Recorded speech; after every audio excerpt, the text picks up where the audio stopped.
구정이 다가오자 형제들이 아버지 집에 모였습니다. 그러나 이 집의 분위기가 심상치가 않습니다. 놓으라고 이 자식아! 형이 놔요. 정신 차리라고요. 너 때문에 내 인생이 망했어. 너만 없었으면 아버지는 내 편이었어. 형 인생은 형이 망친 거예요. 나한테 책임 떠넘기지 마세요. 다 부숴버릴 거야. 이 집도 가족도 다. 그만해, 제발 그만하라고. 경찰 불렀어요. 더 이상은 못 참아. 뭐 이 자식이.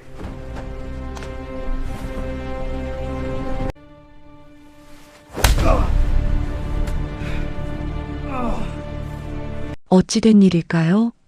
안녕하세요. 황금빛 사랑방입니다.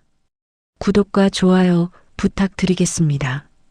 그럼 오늘의 이야기 시작하겠습니다. 72의 나이에 제가 경찰서 조사실에 앉아 있을 줄은 꿈에도 몰랐습니다. 형광등 불빛 아래서 떨리는 손으로 조서에 도장을 찍을 때 제 인생이 이렇게 무너질 수 있다는 게 믿기지 않았어요. 경찰관이 물었습니다. 가족끼리 이렇게까지 할 수 있냐고, 명절에 무슨 일이 있었냐고. 저는 대답할 수가 없었습니다. 어디서부터 잘못된 건지, 언제부터 우리 가족이 이렇게 망가진 건지 모르겠더라고요. 옆방에서는 제 큰아들 성훈이가 고함을 지르고 있었어요. 억울하다고, 자기는 잘못이 없다고 목이 쉬도록 소리치는 게 들렸습니다. 그 소리를 들으며 저는 생각했습니다. 대체 어디서부터 틀어진 걸까? 사흘 전만 해도 저는 평범한 노인이었어요. 은퇴하고 작은 건물 하나 가지고 조용히 여생을 보내는 사람이었습니다. 아내를 10년 전에 먼저 보내고 혼자 사는 게 외롭긴 했지만 그래도 견딜만 했어요. 아들 둘이 있었으니까요. 명절이면 찾아오는 손주들이 있었으니까요. 하지만 그게 다 거짓이었습니다. 겉으로만 멀쩡한 가족이었어요. 속은 이미 썩어 문드러지고 있었던 거죠. 제가 그걸 모른 척했던 겁니다. 보고 싶은 것만 보고 듣고 싶은 것만 들었던 거예요. 큰아들 성훈이는 5년 전 사업에 실패했습니다. 음식점을 했는데 망했어요. 빚이 얼마나 되는지 저한테 정확히 말하지 않았지만 며느리 얼굴만 봐도 알 수 있었습니다. 돈이 얼마나 힘든지, 생활이 얼마나 팍팍한지. 둘째 민수는 달랐어요. 대기업 다니면서 안정적으로 살고, 아파트도 사고, 차도 바꿔 타고, 겉으로 보기엔 모범적인 아들이었죠. 하지만 저는 느꼈습니다. 민수가 형을 보는 눈빛에서 무시와 경멸이 섞여 있다는 걸. 성훈이도 알았을 겁니다. 동생이 자기를 무능하다고 생각한다는 걸. 그렇게 형제 사이가 조금씩 벌어지고 있었어요. 저는 중간에서 어떻게든 균형을 잡으려고 했습니다. 성훈이한테 돈을 빌려주면 민수가 불만을 가질 게 뻔했고, 민수 편을 들면 성훈이가 서러워할 게 눈에 보였으니까요. 그래서 저는 아무것도 하지 않았습니다. 재산 정리도 미루고 유언장도 쓰지 않고 그냥 시간이 해결해 주길 바랐어요. 어리석은 선택이었죠. 작년 설날에도 조짐이 있었습니다. 성훈이가 술에 취해서 민수한테 대들었거든요. 너는 좋겠다고, 부모 덕 하나도 안 보고 잘 산다고. 민수는 차갑게 받아쳤습니다. 형은 왜 그 모양으로 사냐고, 노력을 안 해서 그런 거 아니냐고. 그때 제가 말렸어요. 형제끼리 무슨 말을 그렇게 하냐고, 명절인데 좋게 지내자고. 두 아들은 겉으로 사과했지만 눈빛만은 식지 않았습니다. 그리고 올해 구정이 다가왔습니다. 구정 일주일 전쯤 성훈이한테 전화가 왔습니다. 목소리가 평소와 달랐어요. 조심스럽고 또 간절했습니다. 아버지, 제가 부탁이 하나 있는데요. 뭔지 대충 짐작이 갔습니다. 돈 이야기겠구나.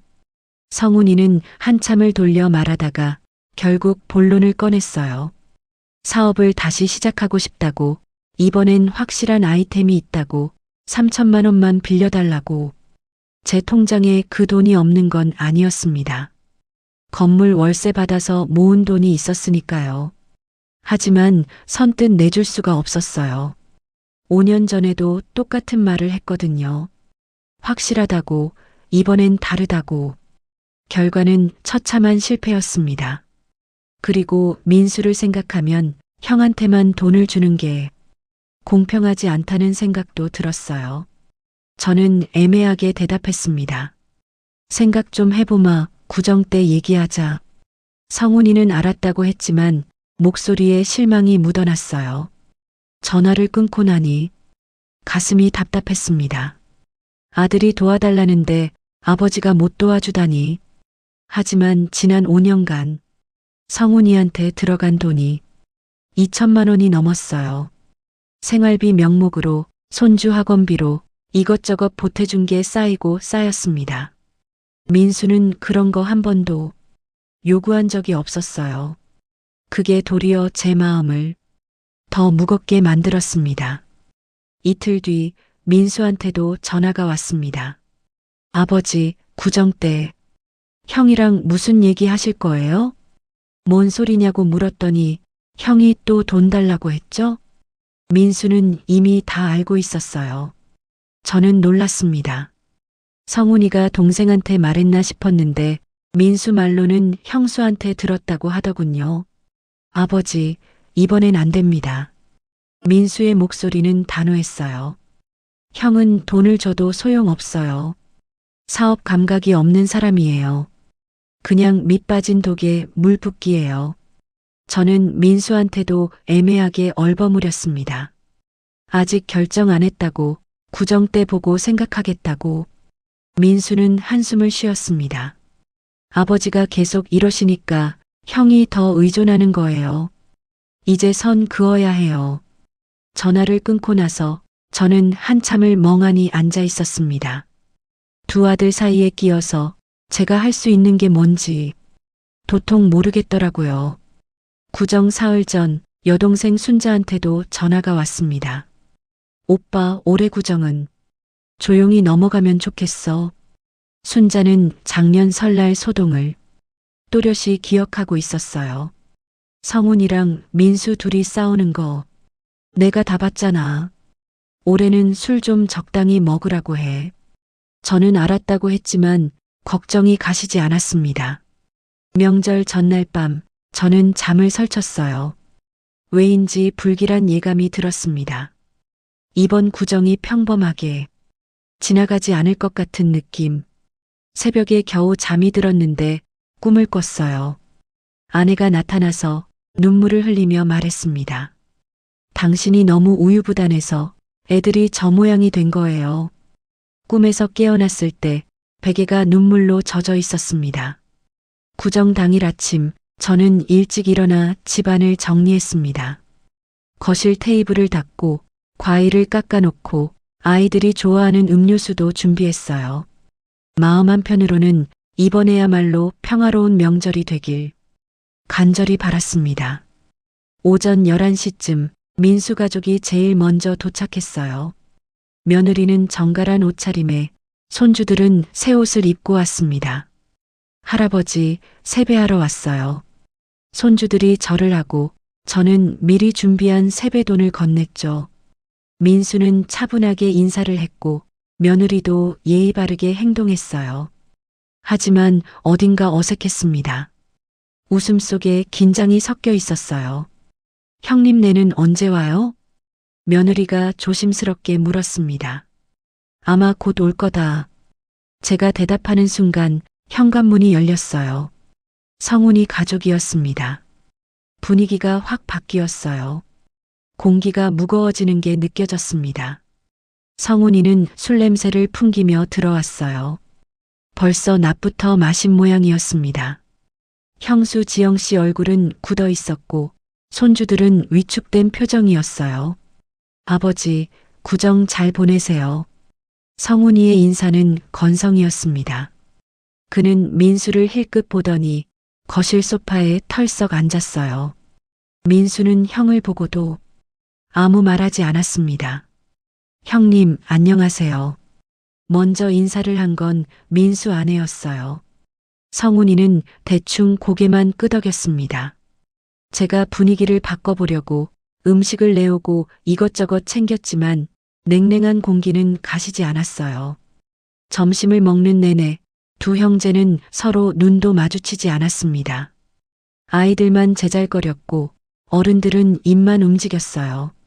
식사가 끝나고 여동생 순자가 도착했습니다. 오빠, 애들아, 잘 지냈어? 순자는 일부러 밝게 굴었지만 분위기를 읽는 눈치였어요.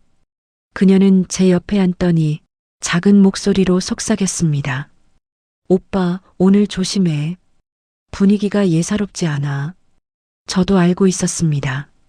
오후 2시쯤 성훈이가 냉장고에서 소주를 꺼냈어요. 아버지, 한잔 하시죠. 저는 사양했습니다. 낮술은 안 한다고, 차라도 마시자고. 성훈이는 혼자 마시기 시작했어요. 민수가 한마디 했습니다.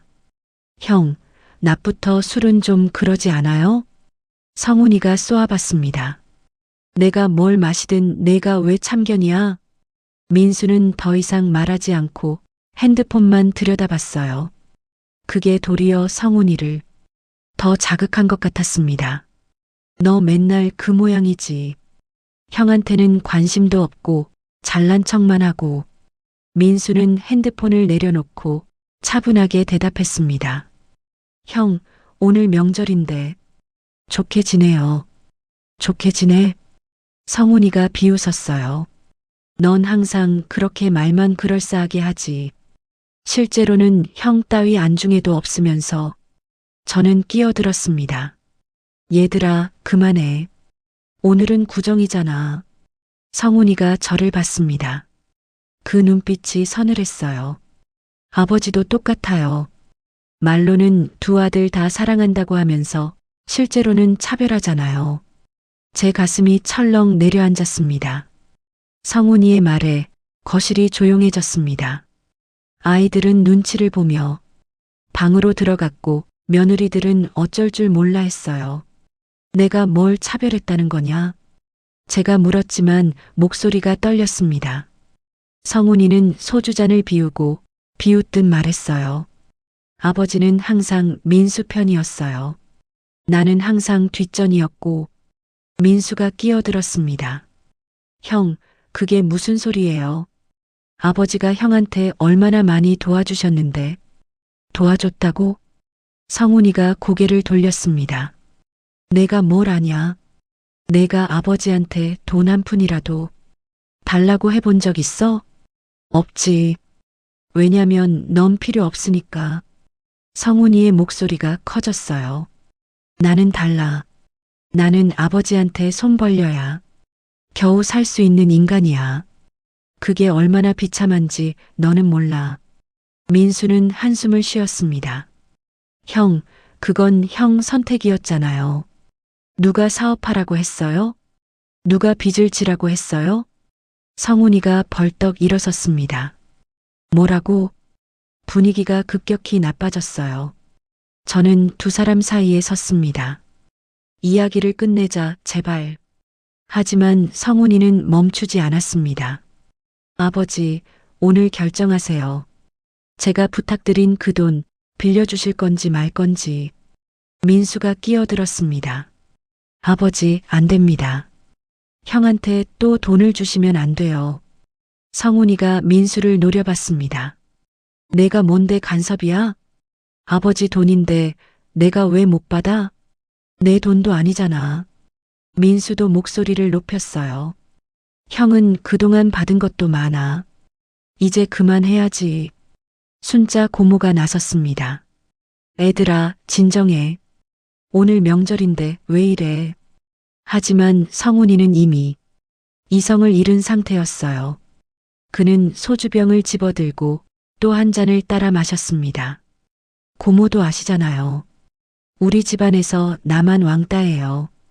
성공한 민수는 예뻐하고 실패한 나는 쓰레기 취급하고 그게 우리 집안이에요. 순자가 말했습니다.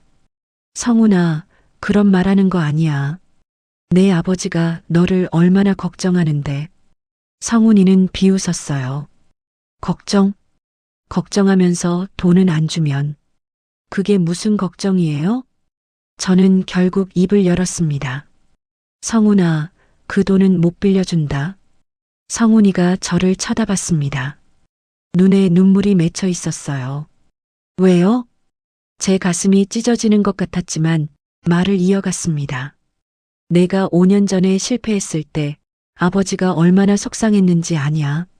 이번에 또 실패하면 그걸 어떻게 감당하냐? 성훈이는 고개를 떨구었습니다. 아버지도 나를 믿지 않는구나. 아들아, 그게 아니라. 아니에요. 성훈이가 고개를 들었습니다. 아버지도 민수처럼 나를 무능하다고 생각하시는 거죠. 실패자라고 생각하시는 거죠. 민수가 차갑게 말했습니다. 형, 사실이잖아요. 형은 뭘 해도 안 돼요. 그 말에 성훈이가 폭발했습니다. 이 새끼가. 성훈이가 민수에게 달려들었어요. 성훈이가 민수의 멱살을 잡았습니다.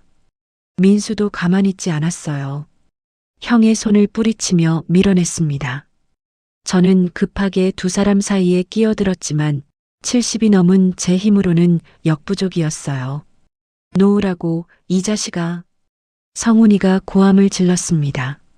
며느리들이 비명을 지르며 아이들을 데리고 방으로 들어갔어요. 순자 고모가 성훈이 팔을 붙잡았지만 술에 취한 성훈이는 힘이 셌습니다. 너 때문에 내 인생이 망했어. 성훈이가 소리쳤어요. 너만 없었으면 아버지가 나한테 집중했을 거야. 민수가 대꾸했습니다. 형 인생은 형이 망친 거예요. 나한테 책임 떠넘기지 마세요. 두 사람이 뒤엉켜 싸우기 시작했습니다. 테이블이 넘어가고 과일 접시가 바닥에 떨어져 깨졌어요. 저는 필사적으로 말렸지만 두 아들은 멈추지 않았습니다. 그때였습니다. 성훈이가 거실에 있던 골프채를 집어들었어요. 제 심장이 멎는 줄 알았습니다. 성훈아, 그거 내려놔. 저는 소리쳤지만 성훈이는 이미 정신이 나간 상태였어요. 민수가 뒤로 물러섰습니다. 형, 정신 차려요. 하지만 성훈이는 골프채를 휘둘렀습니다. 휘익 하는 소리와 함께 골프채가 거실 유리창을 강타했어요. 유리창이 산산조각 났습니다. 파편이 사방으로 튀었고 순자 고모가 작은 비명을 질렀어요. 이 순간 문이 벌컥 열렸습니다. 민수 아내가 핸드폰을 들고 있었어요. 그녀는 경찰에 신고를 한 상태였습니다. 경찰이 오고 있어요. 성훈이가 골프채를 내려놓고 허탈하게 주저앉았습니다. 민수는 턱을 손으로 짚으며 피가 나는 입술을 닦았어요. 저는 그 광경을 보며 다리에 힘이 풀려 소파에 주저앉았습니다. 우리 가족이 완전히 무너진 순간이었습니다. 10분 후 경찰이 도착했어요. 2명의 경찰관이 들어와 상황을 파악했습니다. 여기서 무슨 일이 있었습니까? 저는 제대로 대답할 수가 없었어요. 입술만 파르르 떨렸습니다. 민수 아내가 설명했습니다. 저 사람이 골프채로 휘둘렀어요. 유리창도 깼고요. 경찰관이 성훈이를 봤습니다. 술 드셨습니까? 성훈이는 대답하지 않았어요. 고개를 떨구고 앉아만 있었습니다. 일단 파출소로 동행해 주셔야겠습니다. 경찰관의 말에 성훈이가 고개를 들었어요. 왜요? 내가 뭘 잘못했는데요? 재물 손괴와 폭행 혐의가 있습니다. 성훈이가 벌떡 일어섰습니다. 폭행? 내가 누굴 때렸어요? 민수가 입을 열었습니다. 형이 저한테 멱살 잡고 골프채 휘둘렀잖아요. 성훈이가 민수를 노려봤습니다. 이 새끼가 끝까지. 그만. 제가 소리쳤습니다. 더 이상은 안 돼. 제발 그만해라. 성훈이가 저를 봤어요. 그 눈빛에는 배신감이 가득했습니다. 아버지도 동생 편이시네요. 역시 나는 혼자구나. 경찰관이 성훈이 팔을 잡았습니다. 같이 갑시다. 성훈이는 저항하지 않았어요. 맥없이 끌려나갔습니다. 성훈이가 경찰차에 실려나가는 걸 보며 저는 망연자실했습니다. 순자 고모가 제 어깨를 잡았어요. 오빠, 정신 차려. 하지만 정신을 차릴 수가 없었습니다. 제 큰아들이 명절날 경찰에 끌려간다는 게 현실로 받아들여지지 않았어요. 민수는 거실 한쪽에 서서 깨진 유리창을 바라보고 있었습니다. 그의 며느리는 아이들을 달래고 있었고 성훈이 아내 지영 씨는 방에서 울고 있었어요. 저는 비틀거리며 민수에게 다가갔습니다. 너도 파출소에 가야겠구나. 민수가 고개를 끄덕였습니다. 피해자 진술을 해야 할 것 같아요. 나도 같이 가마. 아버지는 집에 계세요. 제가 다녀올게요. 민수의 목소리는 차분했지만 어딘가 지쳐 보였어요. 그는 곧 집을 나섰습니다. 저는 깨진 유리창 앞에 섰습니다. 바람이 들어와 커튼을 흔들었어요. 순자가 조심스럽게 말했습니다. 오빠, 이제라도 정리를 해야 해. 무슨 정리? 가족 정리. 순자의 말에 제 가슴이 철렁했습니다. 오빠가 계속 우물쭈물하니까 애들이 저렇게 된 거야. 재산도 명확히 나누고 각자 살 길을 가게 해야 해. 저는 고개를 저었습니다. 그럼 가족이 완전히 깨지잖아. 이미 깨졌어, 오빠. 오늘 본 게 뭐야? 순자의 말이 가슴에 박혔습니다. 성훈이 아내 지영 씨가 방에서 나왔어요. 눈이 퉁퉁 부어 있었습니다. 아버님, 저 먼저 가볼게요. 아이들 데리고 집에 가야 해요. 지영 씨 목소리는 떨리고 있었어요. 미안하다, 며느리. 지영 씨는 대답하지 않았습니다. 그저 아이들 손을 잡고 조용히 현관문을 나섰어요. 집이 텅 비었습니다. 저와 순자만 남았어요. 순자가 깨진 유리 조각을 치우며 한숨을 쉬었습니다. 오빠, 솔직히 말할게. 오늘 일은 예견된 거였어. 제가 순자를 봤습니다. 무슨 소리야? 오빠가 아내 죽고 나서 완전히 판단력을 잃었어. 성훈이한테 계속 돈 주고 민수는 방치하고 두 아들 다 상처받게 만들었다고. 저는 반박할 말이 없었습니다. 순자 말이 맞았으니까요. 저는 아내가 죽은 후 제대로 된 결정을 하나도 못했어요. 외로움과 두려움에 그저 현상 유지만 하려고 했습니다. 문제를 덮어두고 시간이 해결해 주길 바랐어요. 결과는 오늘의 참극이었습니다. 저녁 8시쯤 민수한테 전화가 왔습니다. 아버지, 저 이제 집에 갈게요.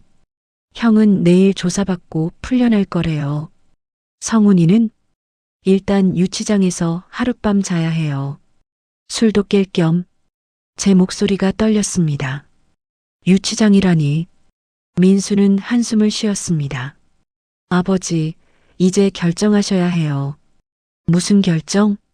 가족을 어떻게 할 건지, 이대로 계속 갈 건지, 아니면 정리할 건지. 민수의 말투는 냉정했습니다. 저는 대답할 수 없었어요. 민수가 말을 이었습니다. 저는 더 이상 형이랑 같은 공간에 있고 싶지 않아요. 앞으로 명절 모임도 가족 행사도 다 사양할게요. 민수야, 그럼 안 돼. 왜 안 돼요? 민수의 목소리에 감정이 실렸어요. 아버지는 계속 우리 붙잡고 싶으시겠지만 저는 제 가족을 지켜야 해요. 오늘 제 아이들이 얼마나 무서워했는지 아세요? 전화가 끊겼습니다. 그날 밤 저는 잠을 한숨도 못 잤습니다. 천장만 바라보며 지난 5년을 되돌아봤어요. 아내가 죽고 난 후 제가 한 선택들이 주마등처럼 스쳐갔습니다. 성훈이가 사업 실패했을 때 저는 위로는 했지만 명확한 방향을 제시하지 못했어요. 그냥 돈만 쥐어줬습니다. 민수가 형을 걱정할 때 저는 형제 간 우애를 강조했지만 실질적 해결책은 내놓지 않았어요.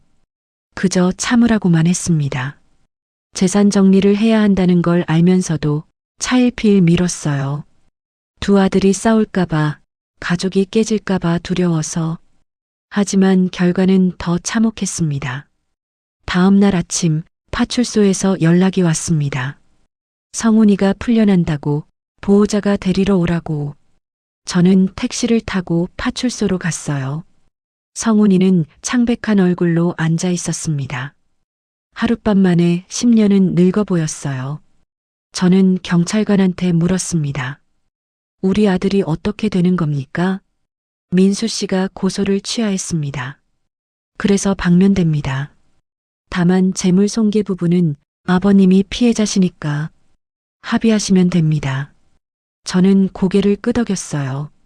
합의하겠습니다. 성훈이와 함께 파출소를 나왔습니다.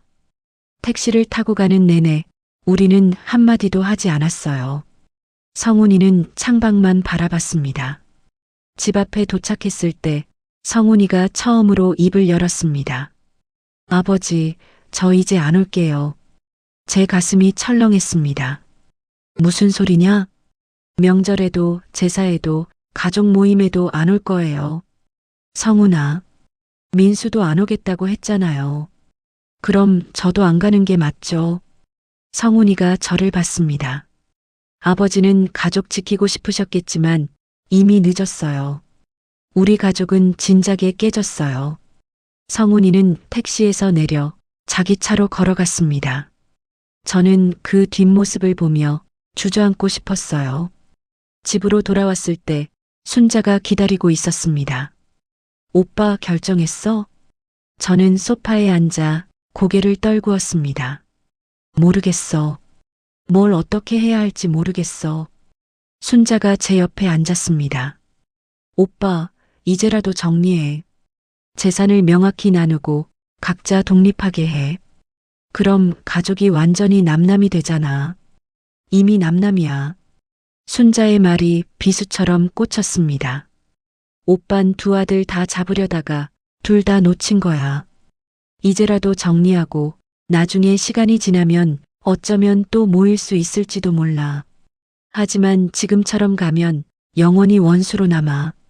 저는 얼굴을 감쌌습니다. 눈물이 흘러내렸어요. 70평생 처음으로 제가 완전히 실패한 인간이라는 걸 인정할 수밖에 없었습니다. 구정이 지나고 일주일 후 저는 변호사 사무실을 찾았습니다. 재산 분할 계획을 세우기 위해서였어요. 변호사는 제 사정을 듣고 조언을 해줬습니다. 두 아들에게 공평하게 나누시되 생전 증여로 하시는 게 좋겠습니다. 그래야 나중에 분쟁 소지가 없어요. 저는 고개를 끄덕였습니다.